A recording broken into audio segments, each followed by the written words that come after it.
Salut toi! Aujourd'hui, en ce 19 décembre, je m'excuse parce que la vidéo ne sortira pas à 16 h puisqu'il est actuellement 14 h, qu'après il faut que j'aille voir mon poney et que je fasse le montage, que je publie la vidéo sur le net, chose qui, avec une connexion d'environ 3 ou 4 mégas, mais longtemps, ouais, on va plutôt taper sur 20 h. J'espère que cela ne te dérange pas. Mais de toute façon, maintenant que t'es là, ben, on y va. Ok, si tu es cavalier, cette vidéo peut ne pas t'intéresser. Un petit peu plus si tu es cavalière, quoique. Mais puisqu'on est dans un mois dans lequel je me dévoile complètement, je vais parler d'une autre de mes passions. Je ne sais pas si je peux appeler ça une passion. Mais pour la faire courte, je vais parler d'un thème que j'ai vraiment délaissé ces 7 dernières années. Il y a quelque chose dont je n'ai jamais parlé sur Équation Cavalière, c'est que j'ai une formation de conseillère en images. Oui, oui, comme Christina Cordula, sauf qu'aujourd'hui, je suis plus vraiment crédible. Je t'explique. Tu te souviens quand je t'ai dit que dans les périodes où j'avais arrêté l'équitation, je m'étais fortement intéressée à tout ce qui est cosmétique, produits de beauté, maquillage, etc. etc. Et bien en fait, la mode est venue un petit peu en continuité de ces choses-là. J'ai toujours eu un style un petit peu décalé, je sais pas si t'as fait gaffe à la photo pendant que je parlais de musique, mais dans mes années adolescentes, j'ai été clairement dans un look gothique, que je n'oserais absolument plus aujourd'hui, mais j'ai toujours été un petit peu grungy dans ça, hein. Et j'ai eu une période où, comme pour le maquillage, j'achetais, je faisais bref beaucoup de shopping, comme si l'émission Les Reines du Shopping avait été faite pour moi. J'avais même passé le casting des Reines du Shopping, mais je n'y suis pas allée parce que tu me connais, je suis agoraphobe, et comme il fallait aller à Paris, non, ça me paraissait complètement insurmontable. Je ne regrette pas de ne pas l'avoir fait, hein, parce que non, non, j'aurais pas assumé ça, c'est net. Par contre, dans une des périodes de ma vie où je me cherchais un petit peu professionnellement, je me suis dit que j'aimerais partir dans un domaine où on aide les gens à se sentir bien. Et pour ça, il y avait soit la coiffure, mais compte tenu que j'aime pas qu'on me touche les cheveux et que je trouve ça immonde, tu le verras dans une prochaine vidéo, mais je n'aime pas les coiffeurs, hein. Il y avait également l'esthétique, mais c'est pareil, j'aime pas l'être humain, c'est encore pire que tirer les poils d'une vieille, c'est encore pire que lui toucher les cheveux. Et il faut l'admettre, en France, les seules formations autour du maquillage qui existent sont dans l'esthétique. Mais pour ça, il faut faire de l'épilation. Non. C'est comme ça que j'en suis arrivée à faire une formation de conseillère en images. Est-ce qu'il faut vraiment que j'explique ce qu'est le métier de conseiller en images? Je ne pense pas, c'est un métier qui a été quand même pas mal médiatisé ces 10 dernières années. Chose qui, à mon sens, est super bien parce que ça permet à certaines personnes de reprendre confiance en eux, de se redonner un petit coup de pied au cul dont on a besoin de temps en temps, etc. Et je trouve ce métier juste fantastique. Et moi qui aime bien le maquillage, la coiffure, enfin la coiffure sur moi-même, et la mode pour l'aspect créatif, je trouvais que c'était finalement une bonne idée. Par contre, au fur et à mesure de ma formation, je me suis rendu compte que quand on est conseiller en image, on va pas vers cette créativité, justement au contraire, j'ai l'impression plutôt qu'on va l'étouffer. Enfin, c'est la façon dont M6 le présente, hein, c'est-à-dire que les gens qui sont un peu punky, rock'n'roll, etc., on va les mettre dans des cases et on va lui dire voilà, t'as 30 ans, tu dois ressembler à ça, porter ce genre de vêtements, avoir ce genre de coupe. Et avec ça, j'ai un peu de mal. Certes, à ce moment-là, les gens se sentent confiants, ils prennent un peu de boost dans leur vie, etc. Mais c'est plus eux. Donc moi j'avais vraiment l'idée, en faisant cette formation de conseillère en image, de vouloir garder chez les gens, enfin leur proposer de garder leur esprit surtout, bien au-delà de leur aspect un petit peu authentique. Et en fait, bah ça s'est pas fait, tout simplement parce que bah, c'est avec des gens. Et les gens, moi, c'est pas trop mon truc. Non, le véritable problème ici, dont je vais parler dans cette vidéo, c'est que cette formation de conseillère en images, je ne l'applique même plus sur moi, mais depuis que j'ai poney. Voilà. Non, promis, mon poney ne m'a pas gâché l'existence. C'est juste la plus merveilleuse chose qu'il me soit arrivée dans la vie. Mais au risque de me répéter, c'est vrai que quand on est propriétaire d'un cheval, il y a certaines finances qui vont dans une pension, dans des cours d'équitation, dans du matériel d'équitation. Et Dieu sait que j'ai un problème avec ça. Et dans tout un tas de petits détails dont tu ne soupçonnes même pas l'existence. Comme une facture de 300 balles juste avant Noël parce que ton cheval a fait une entorse. Passons. Et c'est comme ça que d'une garde-robe bien remplie, j'en suis arrivée à porter les mêmes vêtements depuis 6 ans. Voilà, je crois que ce pull-là, je l'ai acheté en Angleterre.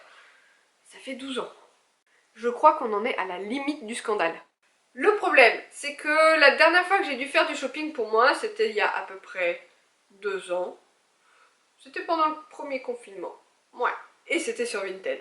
Donc, je ne suis pas allée dans un magasin de vêtements pour y acheter quelque chose pour moi depuis... Je ne sais plus quelle taille de vêtements je fais, j'ai perdu du poids, j'en ai repris un petit peu. Là, je dois être dans un 38. Disons que je déborde pas du 38. Un 36, ce serait un petit peu juste selon les magasins. Mais quand même, c'est mon but ultime. Parce que si je veux rentrer de nouveau dans ma selle de dressage une fois que Elion sera remis en route, eh ben, il faudra quand même que ça s'affine un petit peu tout ça. Je m'empâte les filles, je m'empâte. De toute façon, j'adore ma maman qui un jour m'a dit « Si tu es comme moi, ma fille, tu vas faire le yo-yo toute ta vie. 42, 36, 38, 44, 32, 38. 32 peut-être pas quand même, faut pas pousser. J'ai plus 8 ans. Donc on va rester sur un petit 38. Je suis pas un mètre cube non plus, donc ça va. Il y a aussi le truc qu'avant, je savais quel type de vêtements m'allait. C'est-à-dire que je connaissais ma morphologie. Aujourd'hui, quand je me regarde dans un miroir, je vois juste une patate. Un truc ovale. Alors que c'est... Je pense que, en vrai, c'est pas tout à fait le cas. J'ai un peu des poignées d'amour, j'ai un peu le cul bombé. J'ai les seins plats comme jamais. Mais ouais, pour être honnête, je ne sais même plus quelle morphologie j'ai. Et je ne suis jamais sûre du type de vêtements qui me vont. Et pourtant, ça aurait pu être mon métier. Ça craint. Et en fait, quand j'y repense... Ben, je ne sais pas non plus quel type de vêtements j'aime. Il y a une différence entre les vêtements qu'on aime et les vêtements qui nous vont, certes, mais même ceux que j'aime, je ne sais pas. Oui, dans ces 6 dernières années, je suis déjà rentrée dans un magasin de mode, hein, ne nous mentons pas, mais j'ai l'impression de ne rien aimer, ou de prendre les choses par défaut. Donc ça, c'est bien un problème quand même.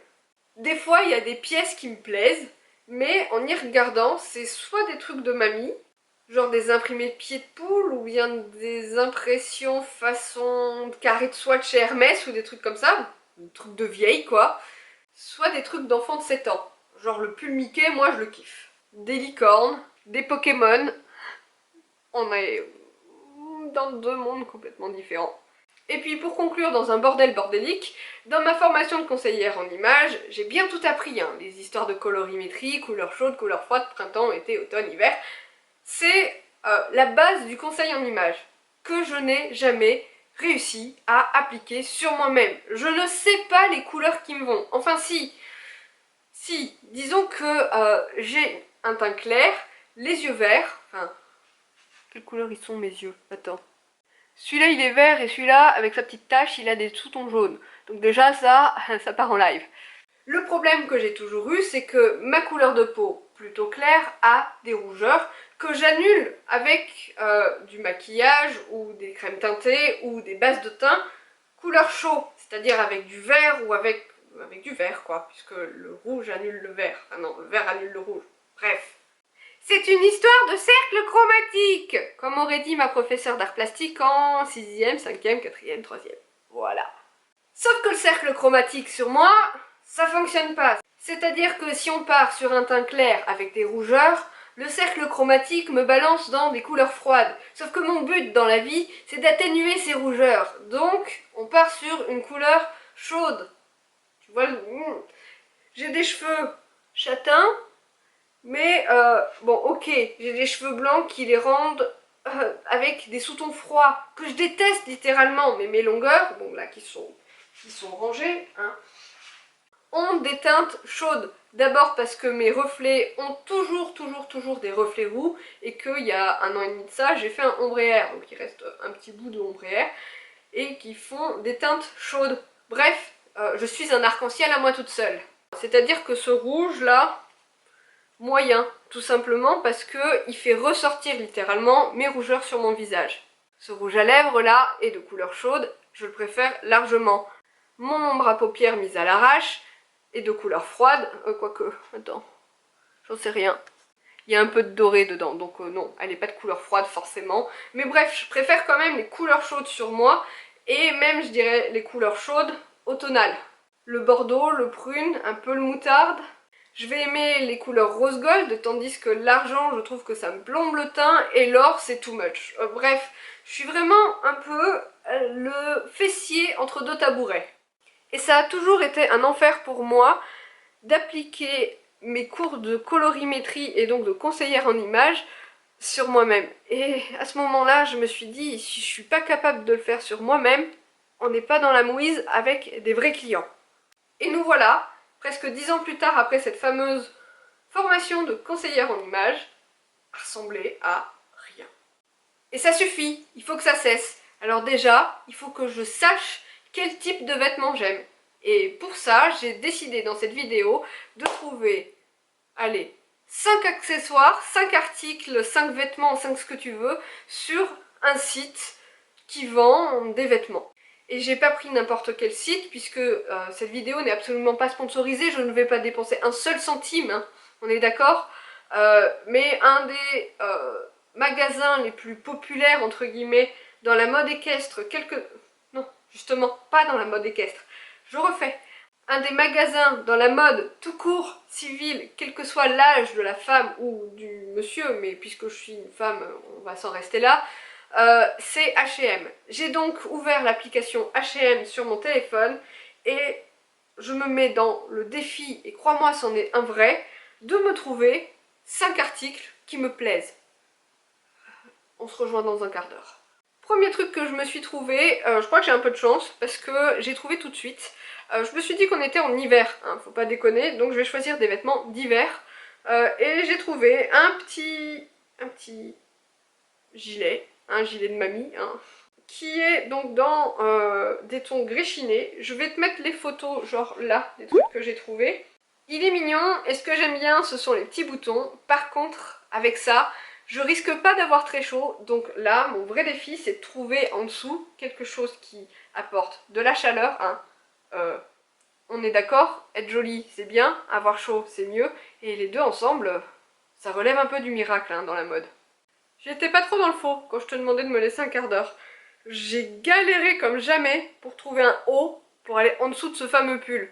Je crois que l'hiver en France, les femmes sont destinées à se peler les miches. C'est tout. En bref, je n'ai rien trouvé de mieux, ou en tout cas qui me plaise davantage que ça. Un basique. Un petit top beige débardeur avec un peu de dentelle pour faire un petit peu de détail. Et moi j'aime bien le petit mélange gris-beige. On reste dans des couleurs neutres et comme en dessous du pull, il va tout juste y avoir un petit détail de beige qui va ressortir. Ça peut passer. En pantalon maintenant, j'ai choisi ça. Il y a un truc que j'ai remarqué, c'est que le pull que j'ai choisi est super court. Le débardeur est un peu plus long et en fait ça c'est un jean taille haute. Et le truc c'est qu'on met le débardeur dans le jean taille haute et le petit pull par-dessus. D'ailleurs, il y a un truc très tendance en ce moment qui pour moi est juste génial, ce sont les ankle jeans, c'est-à-dire les jeans qui s'arrêtent tout juste à la cheville. Ankle ça veut dire cheville. Et bien moi qui fais 1m55, c'est ankle jeans pour moi, ce ne sont que des jeans sur lesquels je n'ai pas besoin de faire 36 ourlets. Et ça, entre nous, il y a un truc que j'ai toujours adoré, ce sont les jeans un peu flair, c'est-à-dire avec la traditionnelle patte d'éléphant, si on peut dire ça comme ça. Sauf que pour moi, ils sont toujours trop longs, surtout depuis que je fais un 38. Quand je faisais un 34-36, ça allait à peu près, mais depuis que je fais un 38, c'est juste pas la peine. Et quand je les coupe pour faire l'ourlet, ben le flair, il est plus là. Il est découpé et dans la poubelle. Donc généralement, je choisis des jeans un petit peu loose, boyfriend ou mom style, avec donc la taille haute. Surtout parce que les jeans très skinny ne me vont pas, j'ai des hanches un petit peu développées. Et si, certes, ça rééquilibrerait ma silhouette, ça je veux bien l'entendre, mais je suis mal dedans. Et puis de toute façon, chaque fois que je me baisse, on voit ma raie de fesse. Alors c'est... Dis-moi que ça t'arrive aussi, que ça n'arrive pas qu'à moi. Comme je refuse littéralement d'avoir froid, non, la mode n'aura pas ma peau, j'ai décidé d'ajouter cet accessoire-là, qui est une grosse écharpe qui a l'air tellement moelleuse, et qui rappelle la petite couleur du débardeur qui dépassera tout juste du pull. Et surtout, ça couvrira ce cou-là, qui a tout le temps froid, et à cause duquel j'éternue à longueur de journée. On est d'accord, hein, ce look-là, il est on ne peut plus classique. Ça pue la trentenaire à 3 km. Bref, ça pue l'ennui à mourir, je suis désolée. Du coup, j'ai choisi en 5e article une paire de chaussures. J'avais pas envie de baskets, parce que... des baskets quoi. J'avais pas envie de chaussures à talons parce que j'en ai plein déjà et je suis incapable de marcher avec. Un jour je te montrerai peut-être ma collection de chaussures à talons et on se fera un défilé et on rigolera bien. Parce que genre toute ta vie de cavalier on te dit baisse les talons et qu'un jour tu veux mettre des plateformes de 12 cm. Non, ça ne fonctionne pas. Enfin, pour la faire courte, j'ai choisi ces chaussures là. C'est des copies de Doc Martens à 30 balles. Elles sont vernies, ce qui leur donne un côté un petit peu plus sophistiqué. Et puis hop, un petit ourlet au niveau du uncle pantalon hein, qui fait remonter l'histoire, allez, on va dire juste au-dessus de la cheville pour de vrai quand on fait 1m55. Et en dessous, une petite paire de chaussettes fun, bien comme il faut. Toi cavalière, je suis sûre que tu as cette paire de chaussettes de chez Decathlon à carreaux qui traîne quelque part. Et voilà, ok pour le classique, mais merde, la vie est bien trop ennuyeuse si on n'y met pas un petit peu, je sais pas, un petit truc en plus. Et là, les chaussettes, comme ça, je dirais que ça se tente. Alors, go chez Cozy Socks, parce que, quand il n'y a pas de poney, il y en a encore. Allez, à demain.